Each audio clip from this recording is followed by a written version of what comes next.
जब हम रात को तारों से भरा आसमान देखते हैं तो हमें वो बहुत ही शांत और मनमोहक लगता है। पर हमारा ब्रह्मांड इतनी शांत जगह नहीं है। यहाँ ऐसी घटनाएं होती है जो सोच से परे है, और यहाँ कई विध्वंसक और भयानक घटनाएं होती रहती है जिसके बारे में शायद हम कल्पना भी ना कर सके। दोस्तों, आज हम इन्हीं सब भयानक घटनाओं से परिचित होने वाले हैं। आप देख रहे हैं एक इफेक्ट एंड मोटिवेशन प्लेटफॉर्म और मैं आपका प्रवक्ता अजीत कुमार। सबसे पहले बात करेंगे एस्ट्रॉइड और कॉमेट्स पर। 9 जनवरी 2017 को जब हम दैनिक कार्यों में व्यस्त थे तब एक एस्ट्रॉइड अर्थात क्षुद्र ग्रह धरती से टकराने के काफी करीब थी। 2017 में AG-13 के नाम से जाना जाने वाला यह एस्ट्रॉइड धरती और चांद के बीच से आधी दूरी से निकल गया। यह एस्ट्रॉइड 25 से 30 मीटर लंबा था, आने की तुलना में यह 10 मंजिल इमारत के करीब था। 2013 में इतनी ही बड़ा एस्ट्रॉइड रशिया के चेलेबिन शहर में टूटकर बिखर गया था, जिसकी वजह से 1000 से ज्यादा लोग घायल हो गए थे। परंतु ये दोनों एस्ट्रॉइड्स उन लाखों करोड़ों एस्ट्रॉइड्स और कॉमेट्स यानी धूमकेतु में से एक है जो हमारे सौर मंडल में मौजूद है, और इनमें से कई धरती की परिक्रमा पथ के काफी करीब हैं। एक आंकड़े के मुताबिक 2017 तक 857 ऐसे एस्ट्रॉइड्स और कॉमेट्स का पता लगा लिया गया था जो धरती के काफी करीब थे और जिनकी लंबाई 1 किलोमीटर से ज्यादा थी। अंतरिक्ष में भटकती हुई विशाल पर्वत के आकार के एस्ट्रॉइड पूरी धरती से जीवन का नामो निशान मिटा देने की क्षमता रखते हैं। हजारों साल पहले पृथ्वी पर एक ऐसा ही एस्ट्रॉइड टकराया था जो डायनासोर की प्रजाति का विनाश कर दिया था। जो हजारों साल पहले हुआ था वो आज भी हो सकता है। इसे नासा का एक प्रोजेक्ट है जो धरती के करीब आ रहे एस्ट्रॉइड और कॉमेट्स पर नजर रखता है, लेकिन यह प्रोजेक्ट भी सिर्फ 1 किलोमीटर लंबाई से बड़े एस्ट्रॉइड्स और कॉमेट्स पर ही नजर रखता है जो पूरी पृथ्वी पर विनाशकारी जैसी घटनाओं को ला सकते हैं। पर इनसे छोटे हजारों की संख्या में एस्ट्रॉइड्स मौजूद है जो पृथ्वी से टकरा सकते हैं। इनके टकराने से विश्व स्तर पर विनाश तो नहीं हो सकता है, लेकिन एक संपूर्ण शहर को विनाश करने की पूरी क्षमता रखते हैं। पर चिंता की बात तो यह है कि इन सब पर नजर रख पाना संभव नहीं है।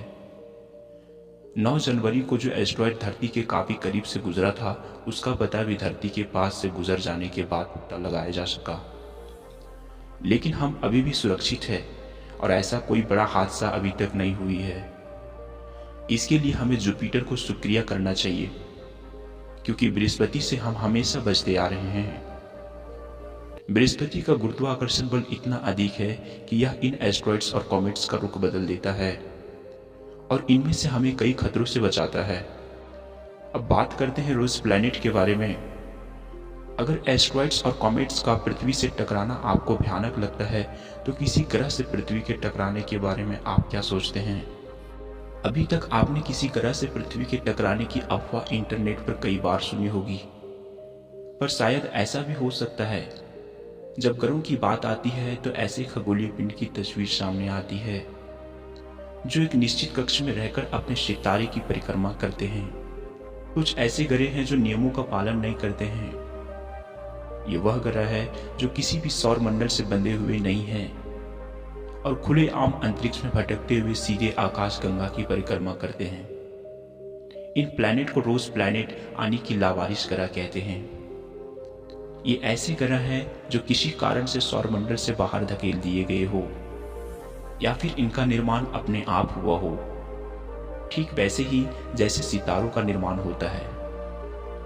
और ऐसा पिंड जिसका निर्माण अपने आप हुआ हो उन्हें इंटरनेशनल एस्ट्रोनॉमिकल यूनियन ने ब्राउन ड्वार्फ का नाम दिया है। और ये लावारिस ग्रह और पिंड भारी संख्या में अंतरिक्ष में मौजूद है, और क्योंकि इनका अपना प्रकाश नहीं होता इसलिए इन्हें सीधे तरीके से देख पाना संभव नहीं है।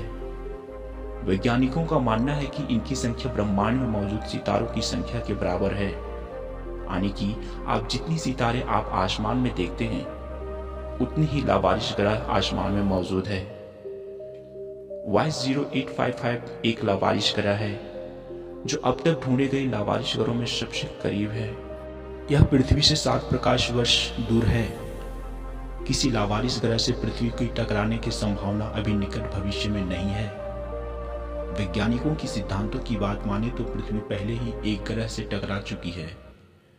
जियोनेटिक पार्ट के सिद्धांत के मुताबिक 450 करोड़ साल पहले एक मंगल ग्रह के आकार का ग्रह, जिसे थिया के नाम से जाना जाता था, पृथ्वी से टकरा गया था। माना जाता है कि यह ग्रह पृथ्वी के समांतर कक्ष में परिक्रमा करता था और बृहस्पति और बुध ग्रह के गुरुत्वाकर्षण के प्रभाव से पृथ्वी की कक्ष में आकर पृथ्वी से टकरा गया।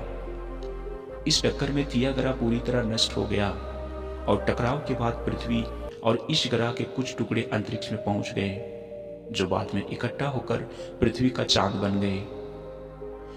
इस सिद्धांत का सबूत अपोलो मिशन में भी प्राप्त हुआ था। अब बात करते हैं हाइपर वेलोसिटी स्टार्स के बारे में। एक लावारिस ग्रह से ज्यादा खतरनाक क्या हो सकती है?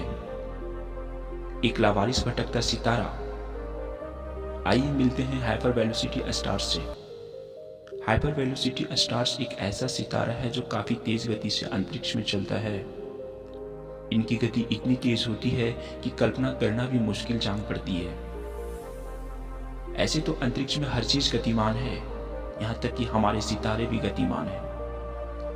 आमतौर पर तारों की गति लगभग 100 किलोमीटर प्रति सेकंड होती है, तो वहीं हाइपर वेलोसिटी स्टार्स की गति 10 गुना ज्यादा यानी कि 1000 किलोमीटर प्रति सेकंड होती है। और कुछ हाइपर वेलोसिटी स्टार्स ऐसे भी हैं जो आकाशगंगा से सफर करते हुए अब आकाशगंगा से बाहर निकल चुके हैं। हाइपर वेलोसिटी स्टार्स कैसे बनते हैं?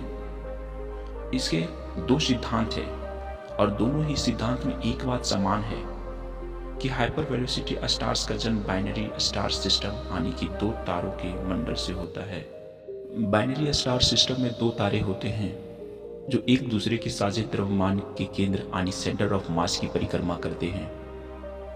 पहले सिद्धांत के मुताबिक अगर ये बाइनरी स्टार सिस्टम किसी ब्लैक होल के समीप चले जाते हैं तो संभव है कि इनमें से एक तारा ब्लैक होल के गुरुत्वाकर्षण बल में फंस जाएगा और दूसरा तारा तीव्र गति से फेंक दिया जाएगा, जो हाइपर वेलोसिटी स्टार बन जाएगा। दूसरे सिद्धांत के मुताबिक जब इन बाइनरी सिस्टम में से एक सितारे में सुपरनोवा का विस्फोट हो जाए तो दूसरा सितारा विस्फोट के कारण तेजी से बाहर धकेल दिया जाएगा, जिसकी वजह से वह हाइपर वेलोसिटी स्टार बन जाएगा। अब बात करेंगे अंतरिक्ष की विशालकाय दानवों की यानी कि ब्लैक होल के बारे में। ब्लैक होल एक ऐसी खगोलीय क्षेत्र है जहां गुरुत्वाकर्षण इतना तेज होता है कि इसके अंदर जाने के बाद कुछ भी बाहर नहीं आ सकता, यहाँ तक कि प्रकाश भी नहीं। माना जाता है कि हर आकाशगंगा के मध्य में एक विशालकाय ब्लैक होल मौजूद होता है और हमारे आकाशगंगा के मध्य में भी एक विशालकाय ब्लैक होल मौजूद है।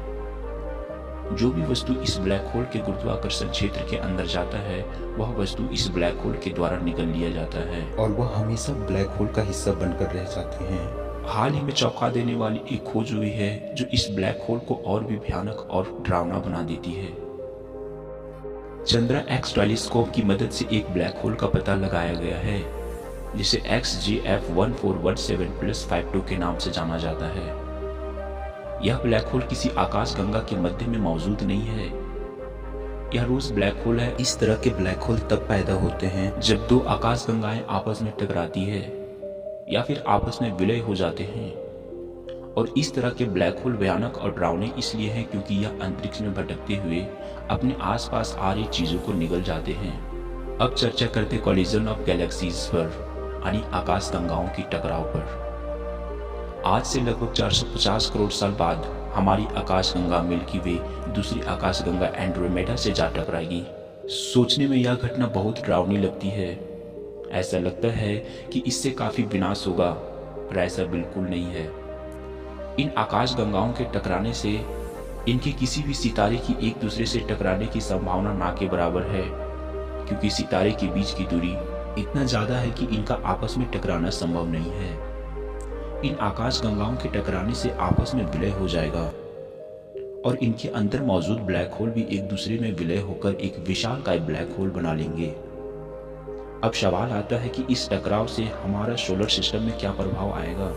जवाब यह है कि इस टकराव से सौरमंडल और उनके ग्रहों पर कोई असर नहीं आएगा। बस इतना होगा कि हमारा सौरमंडल विलय के बाद बने आकाशगंगा के और भी बाहर की तरफ चला जाएगा। लेकिन यह सब देखने के लिए शायद मनुष्य जाति जिंदा ना हो, क्योंकि उस वक्त धरती की सतह बहुत हद तक गर्म हो चुकी होगी, जहां तरल पानी का होना संभव नहीं होगा।